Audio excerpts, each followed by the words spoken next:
नमस्कार. फोर्सिस किचनमध्ये आपले स्वागत आहे.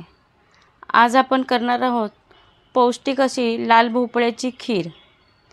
इथे मी हा असा लाल भोपळा घेतला होता आणि त्याची साल काढून घेऊन तो किसून घ्यायचा. मी हा बारीक किसणीने किसून घेतला होता, म्हणजे खीर छान मिळून येते आणि भोपळा पटकन शिजतो. आता एका कढईमध्ये साजूक तूप घातले 1 चमचाभर. त्यात हा लाल भोपळ्याचा किस टाकायचा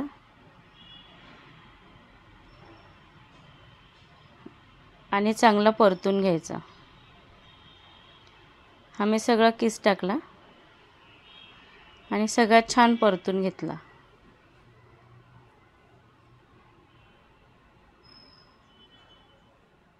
बारीक किसणीने किसल्यामुळे तो भोपळा लवकर शिजतो आणि खीर अशी छान एकजीव होते त्यामुळे. आता परतून झाल्यावर 5 मिनिटे झाकण लावून वाफ काढायची. 5 मिनिटे झाली आहेत. आता हा भोपळा छान शिजला आहे.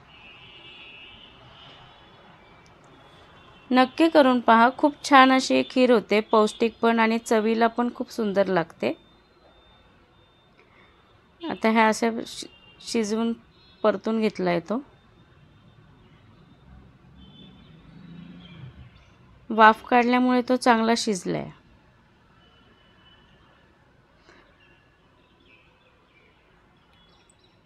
आता पाव किलो भोपळ्याला साधारण मी 3 वाट्या दूध घातले. हे आपले नेहमीचे दूध आहे.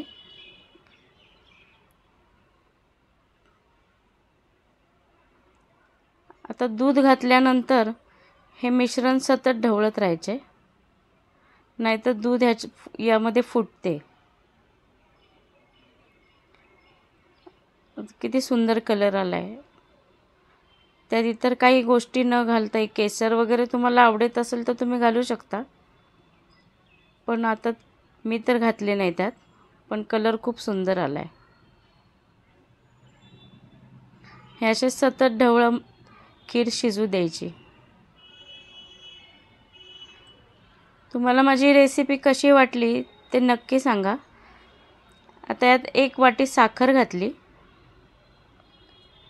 साखर तुमच्या आवडीप्रमाणे तुम्ही कमी जास्त तुम्हाला किती गोड लागते तसे घालू शकता.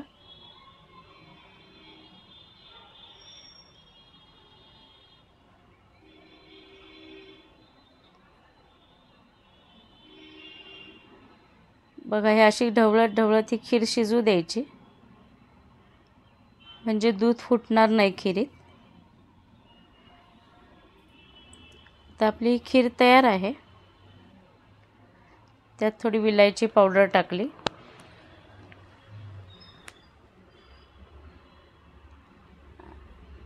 आणि थोडेसे बदामाचे काप घातले. आता हे चांगले मिक्स करून घेऊ. आपली खीर तयार आहे.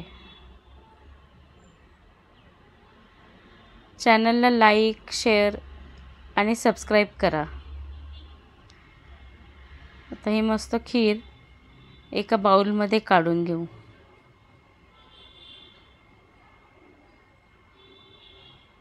तयार आहे आपली दुधी भोपळ्याची खीर. नक्की करून पहा आणि कमेंट करून सांगा कशी होते ती.